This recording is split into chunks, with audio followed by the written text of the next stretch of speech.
Operation सिंदूर को लेकर पत्रकार करण थापर ने एक इंटरव्यू में कांग्रेस सांसद शशि थरूर से पूछा कि इससे हमें क्या मिला। इस पर थरूर ने कहा, हमें जो हासिल हुआ वो ये है कि हमने 7 मई को एक बहुत स्पष्ट संकेत भेजा है।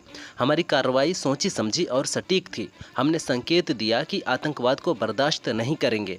हमने लोगों को बताया कि दस्ताने उतार दिए गए हैं। ये संदेश ज़रूरी था जो भेजा गया। कर्नल सोफिया कुरैशी पर एमपी की मोहन यादव सरकार के मंत्री विजय शाह के विवादित बयान को लेकर कांग्रेस हमलावर है। अब मंत्री के खिलाफ एफआईआर दर्ज कराने की भी तैयारी चल रही है। प्रोटेक्शन ऑफ सिविल राइट्स का दल पुलिस कमिश्नर कार्यालय जाएगा। दोपहर 12 बजे कमिश्नर को ज्ञापन सौंपकर कार्रवाई की मांग की जाएगी। वहीं मंत्री के बंगले की सुरक्षा भी बढ़ा दी गई है। बंगले के बाहर कालिख पोतने के बाद सुरक्षा बढ़ाई गई है। सपा मुखिया अखिलेश यादव ने योगी सरकार से प्रदेश में राष्ट्रीय स्तर के 6 मिलिट्री स्कूल खोलने की मांग की है।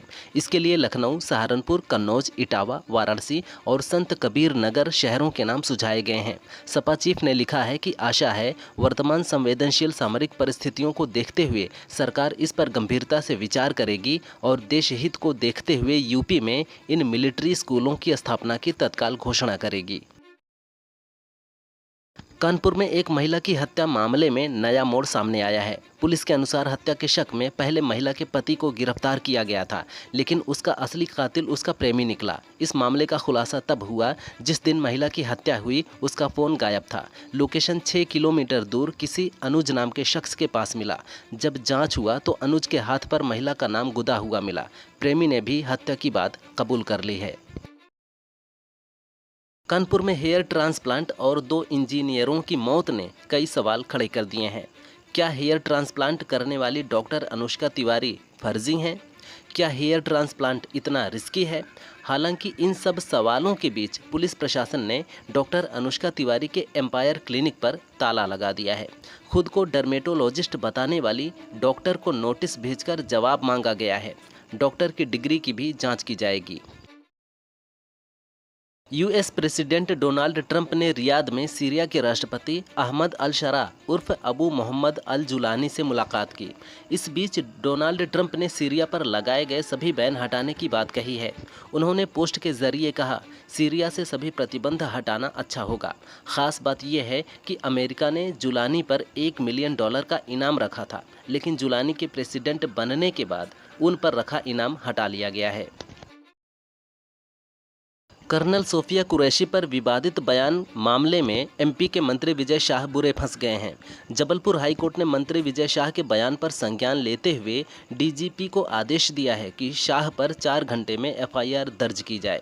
केस पर कल सुनवाई की जाएगी। बता दें कि एमपी के जनजातीय कार्य मंत्री विजय शाह ने कहा था, जिन लोगों ने हमारी बेटियों का सिंदूर उजाड़ा था, मोदी जी ने उन्हीं की बहन भेजकर उनकी ऐसी की तैसी करा दी। विराट कोहली ने रिटायर होने से पहले 123 टेस्ट मैच खेले हैं। इस दौरान वो ना तो रनों के मामले में और ना ही शतकों के मामले में सचिन तेंदुलकर को पछाड़ पाए। विराट ने 123 मैचों में 9,230 रन बनाए, जबकि सचिन ने इतने ही टेस्ट मैचों के बाद 10,134 रन बनाए थे। कोहली का औसत 46.85 रहा, वहीं तेंदुलकर का औसत 57.25 का था।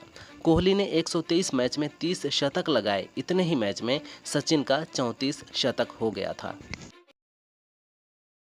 यूपी बोर्ड की तर्ज पर यूपी के मदरसों में अब कक्षा 9वीं से 12वीं तक के छात्रों को विज्ञान और गणित विषय पढ़ाए जाएंगे। अब तक 9वीं से 12वीं तक उर्दू, अरबी और फारसी जैसी पारंपरिक भाषाएं ही प्रमुख रूप से पढ़ाई जाती थीं। सरकार ने ये फैसला छात्रों को मुख्य धारा की शिक्षा से जोड़ने और उनके भविष्य को और मजबूत बनाने के लिए लिया है। इसके लिए जल्द ही निदेशक समाज कल्याण की अध्यक्षता में गठित कमेटी की बैठक होगी। जेल में बंद पाकिस्तान के पूर्व प्रधानमंत्री इमरान खान को भारत के हमले का डर सता रहा है। इमरान से मिलने के बाद उनकी बहन अलीमा ने कहा, भाई को इस बात की चिंता है कि भारत अब भी अटैक कर सकता है। इमरान ने कहा कि नरेंद्र मोदी पाकिस्तान से नफरत करते हैं और गुस्से में फिर कोई अटैक कर सकते हैं। इमरान को डर है कि मोदी फिर से अटैक कर सकते हैं। उन्होंने पाकिस्तानी सेना और सरकार को अलर्ट रहने को कहा है। पाकिस्तान ने ऑपरेशन सिंदूर में मारे गए लोगों को मुआवजा देने का ऐलान किया है, लेकिन इस ऐलान का सीधा फायदा जैश ए मोहम्मद के आतंकी अजहर मसूद को मिलेगा। भारत के ऑपरेशन में मसूद के परिवार के 14 लोग मारे गए थे।